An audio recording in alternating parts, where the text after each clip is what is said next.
गुरु गीता हिंदी अनुवाद।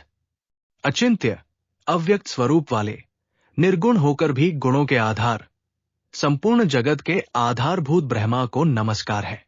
ऋषियों ने कहा, हे सूत जी, आप महान बुद्धिमान और वेद शास्त्रों के ज्ञाता है। हमें गुरु का स्वरूप बताइए, जो सभी पापों का नाश करता है, जिसका केवल श्रवण करने मात्र से ही जीव दुखों से मुक्त हो जाता है, और जिस मार्ग से मुनियों ने सर्वज्ञता प्राप्त की, जिसे प्राप्त करके मनुष्य फिर संसार बंधन में नहीं लौटता। ऐसा परम तत्व अब आप हमें बताइए। गुरु गीता का जो अत्यंत गुप्त और श्रेष्ठ सार है, उसे आपके प्रसाद से हम सुनना चाहते हैं। कृपया सब कुछ बताइए। ऐसे बार बार आग्रह करने पर सूत जी ने बड़े उत्साह से मधुर वचन कहे। सूत बोले, हे मुनियों, आप सब श्रद्धा और प्रसन्नता से सुनिए। मैं आपको इस संसार रूपी रोग को नष्ट करने वाली माता के समान गुरु गीता सुनाता हूं। पूर्व काल में कैलाश पर्वत के शिखर पर, जहां सिद्ध और गंधर्व निवास करते थे, अत्यंत सुंदर पुष्पमय भवन में व्याघ्र चर्म पर विराजमान भगवान शिव मुनियों को परम तत्व का उपदेश दे रहे थे। ये देखकर पार्वती जी आश्चर्यचकित होकर विनम्र भाव से शिव जी से प्रश्न करती है। पार्वती बोली, हे देवों के देव, जगत गुरु, आपको देवता, असुर और मनुष्य सभी भक्ति से नमस्कार करते हैं। आपको ब्रह्मा, विष्णु और इंद्र आदि भी पूजते हैं। फिर आप किसको नमस्कार करते हैं? ये अद्भुत कर्म देखकर मुझे आश्चर्य हो रहा है। कृपया इसका कारण बताइए। हे प्रभु, आप सभी धर्मों के ज्ञाता हैं। कृपया मुझे गुरु का सर्वोत्तम महात्म्य बताइए। हे स्वामी, किस मार्ग से जीव ब्रह्ममय हो सकता है? मुझ पर कृपा करें। मैं आपके चरणों में प्रणाम करती हूं।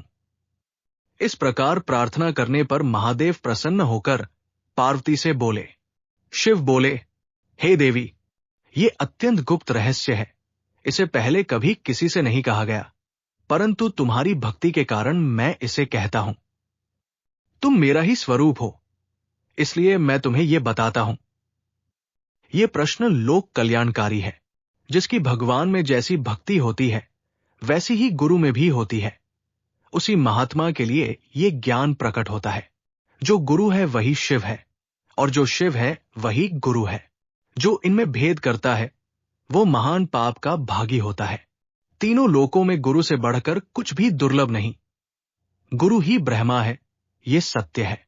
वेद, शास्त्र, पुराण, मंत्र, यंत्र, तंत्र आदि अनेक मत, ये सब भ्रमित मन वाले जीवों के लिए भटकाव का कारण बन सकते हैं।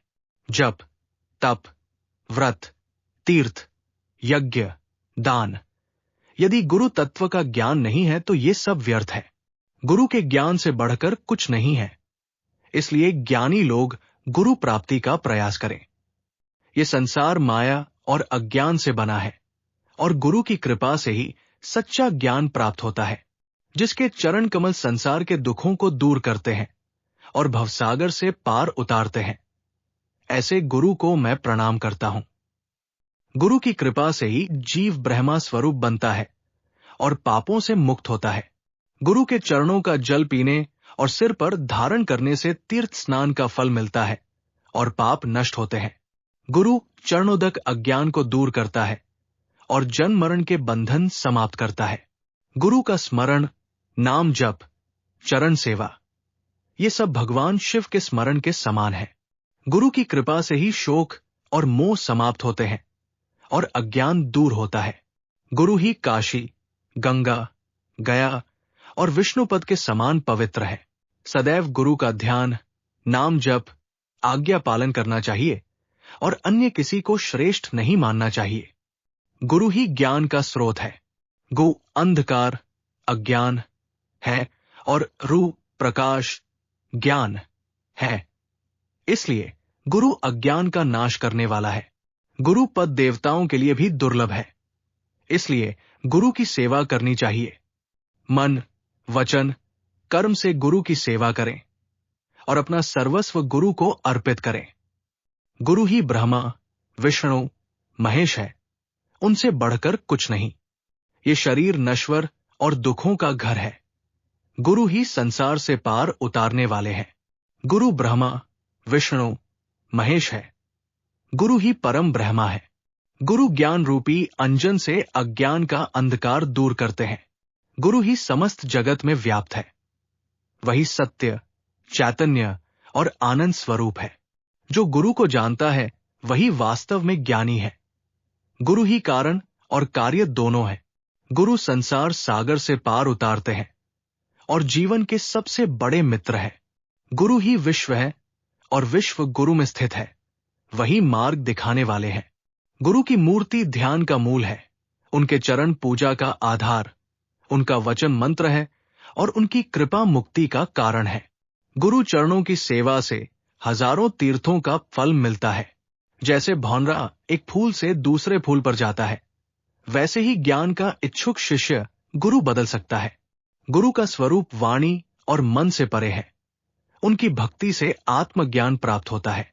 गुरु भक्ति से ही मुक्ति मिलती है। अन्य कोई साधन पर्याप्त नहीं।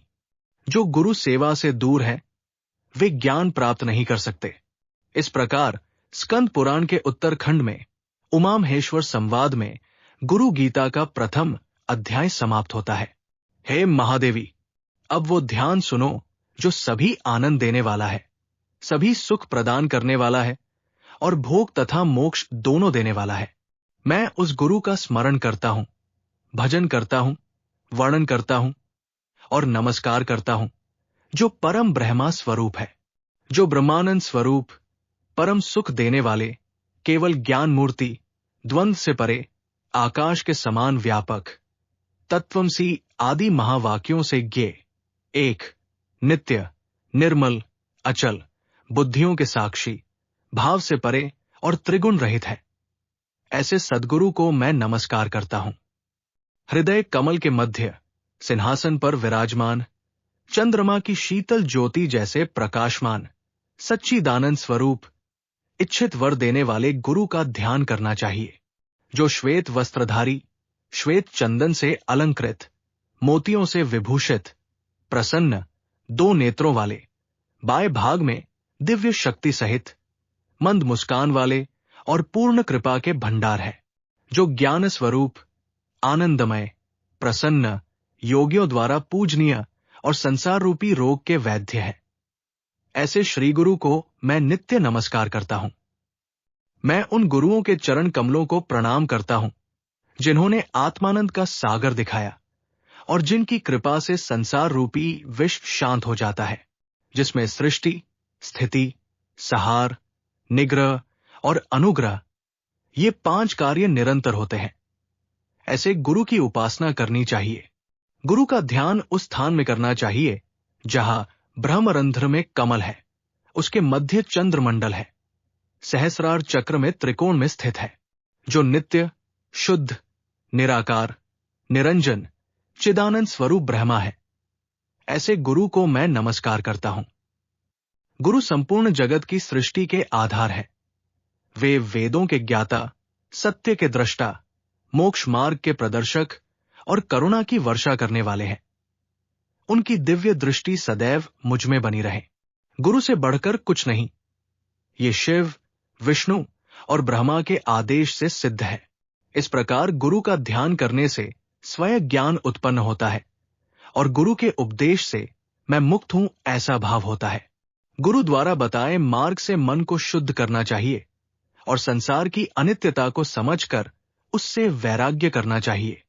ज्ञेय, जानने योग्य और ज्ञान दोनों को एक समझना चाहिए। यही एकमात्र मार्ग है। शास्त्रों के करोड़ों वचनों से भी चित्त की शांति दुर्लभ है। ये केवल गुरु कृपा से मिलती है। जो गुरु करुणा रूपी तलवार से शिष्य के बंधनों को काट देता है और आनंद देता है, वही सच्चा गुरु है। जो गुरु की निंदा करता है वो घोर नरकों में जाता है। जब तक शरीर है तब तक गुरु का स्मरण करना चाहिए। गुरु को कभी नहीं छोड़ना चाहिए। गुरु के सामने ऊंची आवाज में न बोले, असत्य न कहें, अन्यथा ब्रह्म राक्षस बनने का भय है। हर समय अद्वैत भाव रखें और गुरु के सामने द्वैत न माने।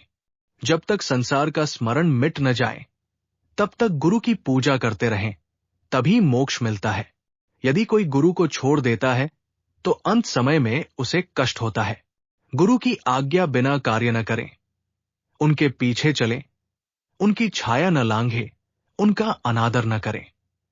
गुरु की निंदा करने वालों से दूर रहें, असत्य, अहंकार और अप्रिय वचन न बोलें। गुरु ही सभी संकटों से बचाने वाले हैं। देवता भी गुरु के शाप से नहीं बचा सकते। गुरु, ये 2 अक्षर ही वेदों और शास्त्रों का सार है।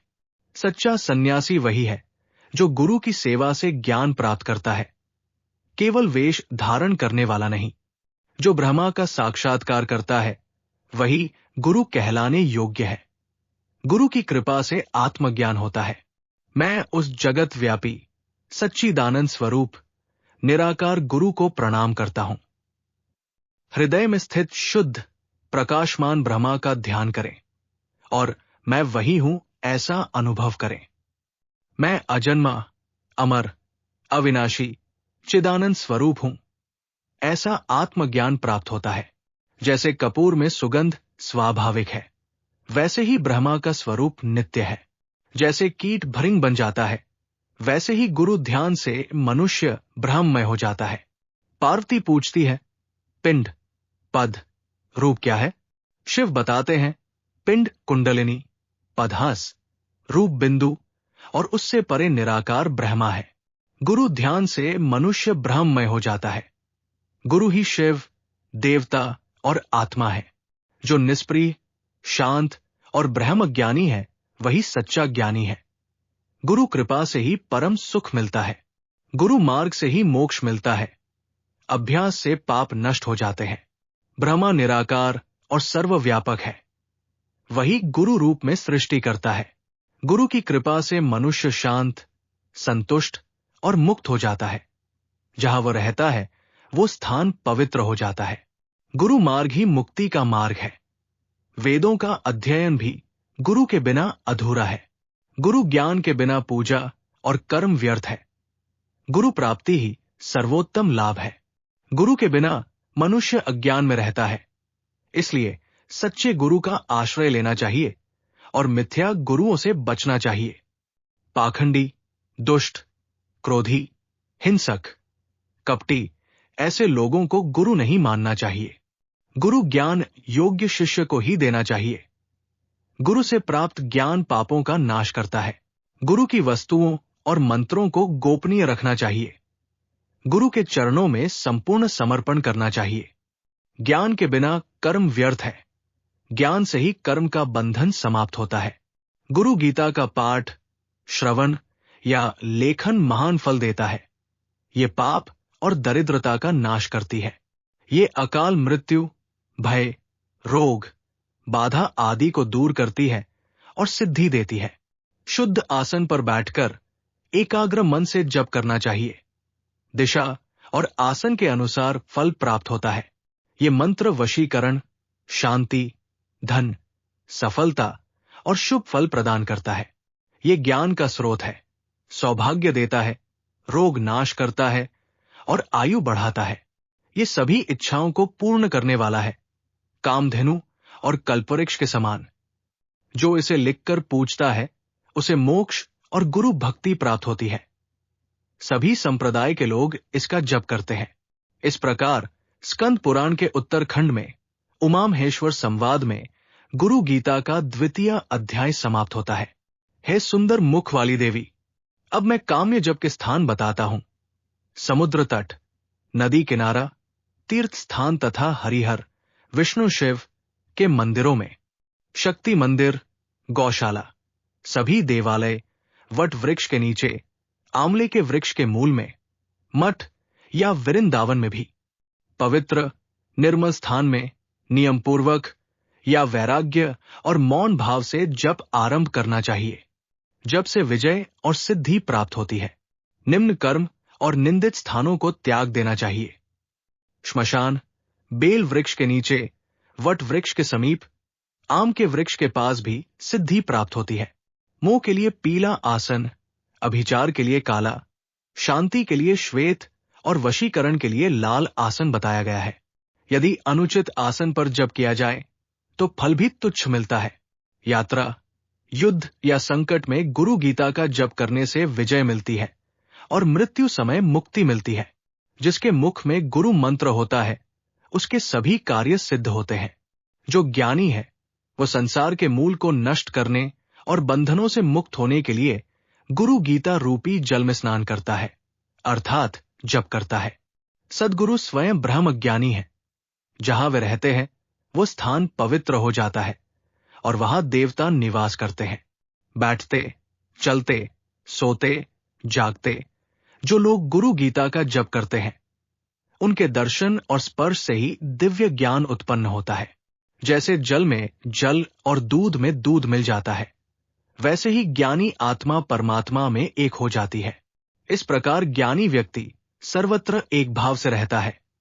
इसलिए गुरु भक्ति अवश्य करनी चाहिए। गुरु को प्रसन्न करने से ही मुक्ति मिलती है और अणिमा आदि सिद्धियां भी प्राप्त होती है। गृहस्थ लोग भी गुरु गीता जप से सभी इच्छाओं को प्राप्त कर सकते हैं। ये मेरा सत्य वचन है। गुरु गीता जैसा कोई स्तोत्र नहीं और गुरु से बड़ा कोई तत्व नहीं है। गुरु ही धर्म है। जिस घर में गुरु भक्ति होती है वो माता पिता, कुल और पृथ्वी धन्य हो जाते हैं। अनेक जन्मों के यज्ञ, व्रत और तप ये सब गुरु को प्रसन्न करने मात्र से सफल हो जाते हैं। शरीर, इंद्रिया, प्राण, धन, परिवार सबका आधार गुरु ही है। जो गुरु सेवा से विमुख है वे नरक में जाते हैं। उनके ज्ञान और धन का कोई मूल्य नहीं। देवता, ऋषि, यक्ष सभी गुरु को ही श्रेष्ठ मानते हैं। गुरु के चरण ही सर्वोत्तम तीर्थ है। ये अत्यंत गुप्त ज्ञान है। इसे अयोग्य, पाखंडी या अभक्त लोगों को नहीं बताना चाहिए। बहुत से गुरु धन लेने वाले होते हैं, परंतु जो शिष्य के दुख दूर करे वही सच्चा गुरु है, जो शांत, संयमी और पवित्र हो। गुरुओं के अनेक प्रकार हैं। विवेक पूर्वक तत्वनिष्ठ गुरु को ही अपनाना चाहिए। जो संसार की अनित्यता बताकर वैराग्य का मार्ग दिखाए और शिष्य के संशय दूर करे, वही श्रेष्ठ गुरु है। ऐसा महान गुरु अनेक जन्मों के पुण्य से मिलता है। उसे प्राप्त करके शिष्य संसार से मुक्त हो जाता है। अयोग्य गुरु के शिष्य को मुक्ति नहीं मिलती। ये सुनकर पार्वती पुनः प्रश्न करती है।